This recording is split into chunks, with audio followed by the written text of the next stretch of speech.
Bienvenue, on a souvent cette image de la chimie comme une science avec des règles bien fixes, des réactions qui ne vont que dans un sens, et puis c'est tout.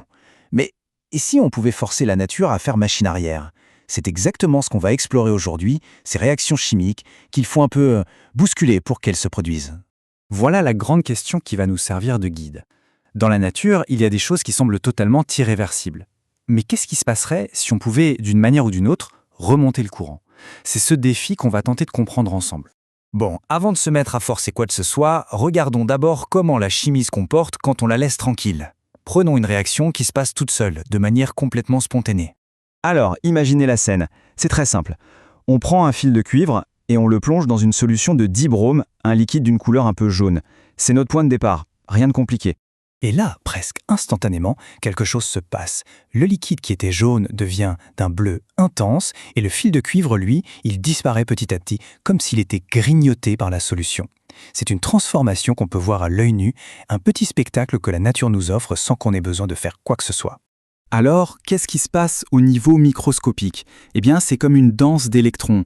Les atomes de cuivre donnent très volontiers leurs électrons au dibrome. Cette réaction est tellement naturelle, tellement favorable d'un point de vue énergétique, qu'elle se fait sans aucune hésitation. C'est comme de l'eau qui dévale une pente.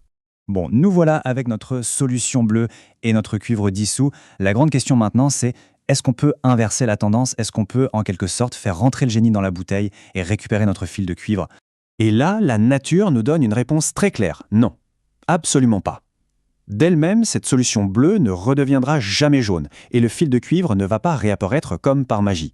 Le système a atteint un état stable, un équilibre, et il n'a aucune envie d'en bouger. C'est là que ça devient intéressant. Si la pente naturelle des choses va dans un sens, est-ce que ça veut dire que l'histoire est terminée, ou est-ce qu'on peut trouver un moyen de la forcer à remonter cette pente? La réponse, et heureusement pour nous, c'est oui. Et pour ça, on a un outil formidable, l'électrolyse. L'idée est assez simple en fait. Si la réaction ne veut pas aller dans le sens inverse toute seule, eh bien on va la pousser. Et pour la pousser, on va lui fournir de l'énergie. L'électrolyse, c'est donc exactement ça. On prend une source d'électricité, comme un générateur, et on l'injecte dans notre système chimique pour le contraindre à faire l'exact opposé de ce qu'il ferait naturellement. C'est un peu comme si on remontait le temps, mais au niveau chimique. Et voilà le résultat. C'est l'équation tout à l'heure, mais lue à l'envers. Grâce à ce courant électrique qu'on a ajouté, on force les ions cuivre et les ions bromure à se recombiner. Et hop, on voit le cuivre solide réapparaître et la solution de dibrome se reformer. On a littéralement fait marche arrière. D'accord, c'est bien beau tout ça, mais comment ça fonctionne pour de vrai? On va ouvrir un peu le capot pour voir la mécanique derrière cette réaction forcée. En fait, tout repose sur deux éléments clés, ce qu'on appelle l'anode et la cathode. Ici, c'est le générateur électrique extérieur qui mène la danse. Il impose les règles. Il crée un pôle positif, l'anode, qui va littéralement arracher des électrons. Et de l'autre côté, un pôle négatif, la cathode, qui va forcer les ions positifs à récupérer des électrons. C'est ce double mouvement, cette contrainte, qui inverse la réaction. Ce tableau, il résume tout parfaitement. Regardez bien. Une pile classique, comme celle de votre télécommande, c'est une réaction spontanée qui crée de l'électricité. L'électrolyse, c'est l'exact opposé. On utilise de l'électricité pour forcer une réaction chimique. Et remarquez comme les pôles sont inversés. Dans une pile, le plus est la cathode. En électrolyse, le plus est l'anode.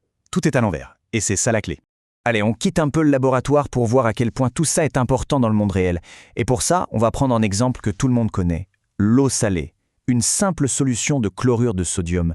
Voilà, 95%. Ce chiffre est juste énorme. Ça veut dire que ce n'est pas du tout une petite expérience de niche, c'est un pilier de l'industrie chimique mondiale. La quasi-totalité du chlore qu'on utilise sur la planète, pour tout un tas d'applications, est produite en forçant cette réaction. C'est absolument fondamental. Et qu'est-ce qu'on obtient en faisant ça? Des produits super utiles. Du chlore gazeux, bien sûr, essentiel pour purifier l'eau potable, par exemple. Du dihydrogène, qui est vu par beaucoup comme un carburant propre pour le futur. Et tout ça en partant simplement d'eau et de sel. C'est quand même incroyable. Voici donc la recette chimique de ce procédé industriel. On prend de l'eau, des ions chlorure, on injecte de l'énergie électrique et à la sortie, on récupère de l'hydrogène, du chlore et une solution qui devient basique. On pourrait presque parler d'alchimie moderne, rendue possible par l'électricité. Et attention, ce n'est pas du tout un processus approximatif. C'est d'une précision quasi chirurgicale.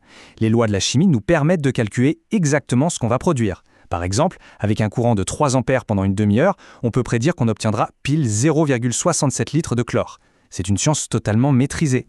Cette phrase, elle résume vraiment parfaitement toute l'idée. Forcer une réaction, c'est nager à contre-courant. C'est donner un coup de pouce énergétique à un système pour l'obliger à aller là où, naturellement, il n'aurait jamais voulu aller. Et c'est sur cette question que je voudrais terminer. Réfléchissez-y une seconde. Si on peut utiliser de l'énergie pour inverser la chimie, pour forcer la matière à faire ce qu'on veut, quelles autres choses qu'on croit impossibles aujourd'hui pourraient devenir possibles demain? Produire des carburants propres à partir de CO2? Recycler des métaux à l'infini? Les possibilités sont vertigineuses. La prochaine grande révolution se cache peut-être dans une de ces réactions forcées. Merci de m'avoir suivi.